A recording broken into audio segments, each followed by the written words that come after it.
Mbali Mbambo uthi wathola lo mjovo esesikoleni enza ibanga lika grade 11. Emva kwalokho akakaze Abuthi quthu ubuthongo.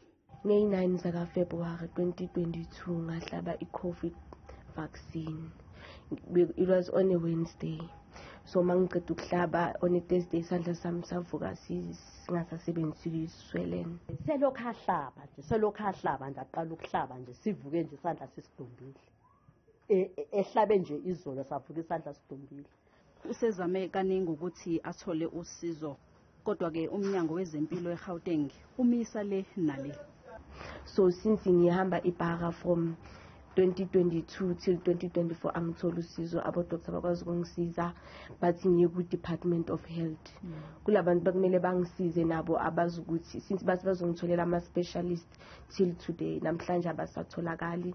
Uthi wagcina etshelwa ukuthi luncane kakhulu usizo azoluthola, ayikho into abangayenza. Aze bangihlalisa phansi noma bathi siwayenzile ama-exercise, mama nawe ubonile umntwana sikwazi ukuthi simsize. Ugcine esetshelwa ukuthi kumele anqume ingalo. Wangibhalela i-referral ukuthi ngiye Joseph ukuthi ngiyokhatha isandla, ngokuthi isandla angeke sisalunga because babheke i-shortage yabo 6 months and 3 months. So mina ngindlulile, it's 3 years manje. Umama kaMbali uthi kubhlungu ukubona ingane yakhe ingasakwazi ukusebenzisa isandla. Ngilimele kakhulu, ngilimele ngoba manje usewumsebenzi wami. Ngiyapheka, ngiyamphekela, ngiyamwashela, ngiyamgqokisa, makaye esikolweni ngiyamkama, yonke into nje phezukwami. Amanye amalungu eSanco acela umnyango wezempilo ungenelele. Department no government kumele benze something in order to help lo mntwana lo, because manje is too much for the family.